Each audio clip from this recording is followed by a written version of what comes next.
Hey everybody, how's it going? So, I was gonna do a video, and I might still do it, but it was gonna be basically like before and after, with Alex Jones, Paul Joseph Watson, other people. And I just thought I wanted to make a video on this because a lot of people use this as an argument, and it's inconsistent, it's fallacious in itself, and if you believe this, by the end of this video, you probably don't have, I don't know, any logic or reasoning. All right. So this person who commented on this, and just take into consideration too, he has 18 upvotes. So there's 18 people out there who are, no offense, but they're so dense they agree with him. And you'll see why in a second. It's not a numbers game. If even one Israeli got injured, then they should take efforts to protect themselves. There's really no win-win situation here, though. Okay, let's first go off through that. If one Israeli got injured, so you're telling me right now, if one of your family members gets injured by, let's say, a black person in a certain area of town, Milwaukee, you think it's okay to just bomb all the black people in Milwaukee, where I live? Is that logical? Or if you get assaulted by a white person, is it okay to go, and you're a minority, is it okay to call in the Air Force or gang up on a bunch of white people and start killing random white? How does that make any logical sense?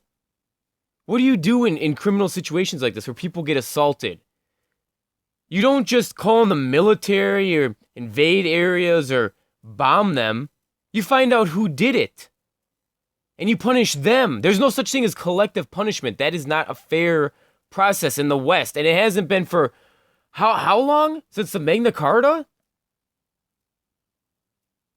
And they actually spew these exact same verbatim talking points on Fox and everywhere else.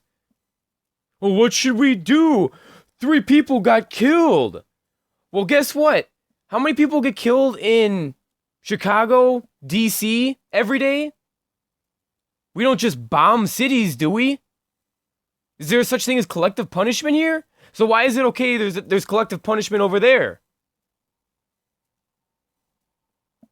This is what really bothers me. It's because it's completely inconsistent, but nobody addresses it like this.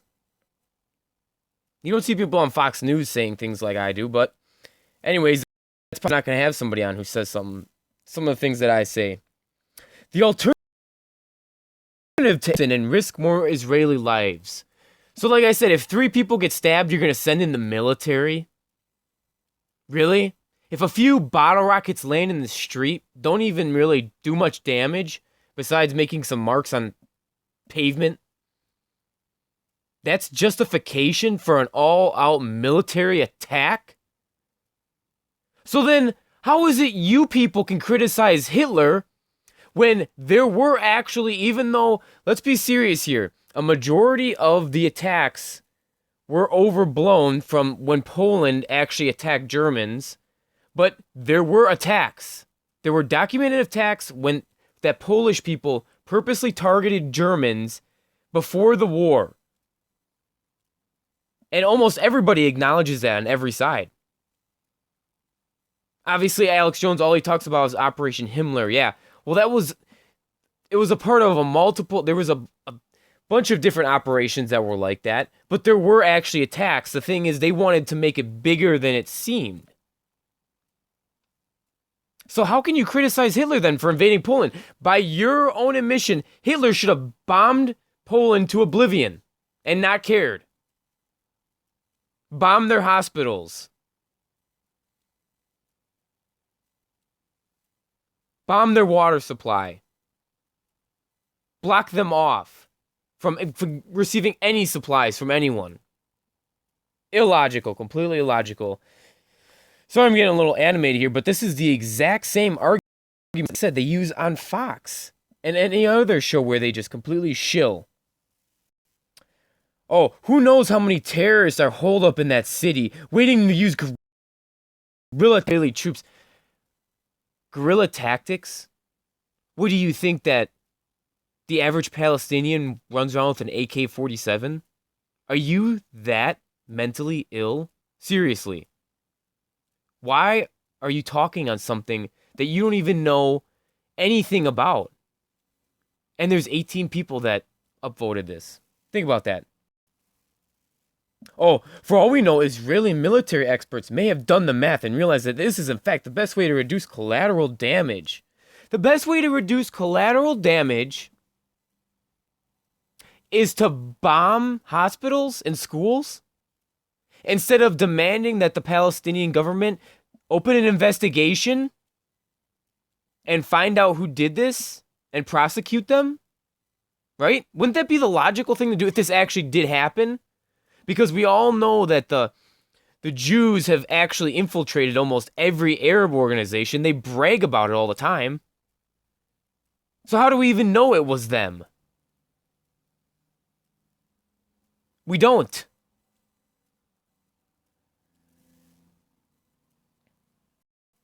Do I even need to read the rest of this? It's all nonsense. And then some guy agrees with him. 6 days ago, too. 6 days ago. Think of that. Wow. So yeah, look at that. Look at how easy it is to go through these fallacies and test them for consistency. And people don't even realize this. I mean, they just spew nonsense that you know this guy heard this on television or he heard it from some Israeli source. It's verbatim their rhetoric. And you can see how easy it is to dismantle it if you actually sit down and think about it for a second and apply it to a different scenario. It'll fall apart. It's just like the whole thing where they say, "Oh, it's our land." Is it your land or why? Because you owned it at one point in time. What about the Canaanites or the Assyrians? Do they not have a say so? See, and then what happens is once you do that, and then you also say, "Oh, so we should get out of the United States then and give it to the Native Americans. The Native Americans should control the government, and most of us should leave." See, you test it for consistency, and then what's going to happen is, since it's a circular argument, they're going to have to go back to their interpretation of the Bible, even if they're atheists, which is amazing to me because that makes absolutely no sense whatsoever. I can't stand people who are atheist Jews and say, "Oh, it's God's land," or "God gave it to." Are you serious? Or agnostics who like, "I don't even know if God exists, but God gave the land to it." What? And they don't even realize if you're going to go to secular sources don't even claim that the Jews were in that territory. So if you're an atheist, it's completely illogical to believe that you should own that land by race or decree or by bloodline. But anyways, I just want to end this video here because I don't want to go on too much of a diatribe and digress too much. But so yeah, just wanted to show you how easy it is to dismantle these kinds of arguments. Like I said, just think about it. Sit down, apply it to something else, and see if they're consistent. So yeah, thank you.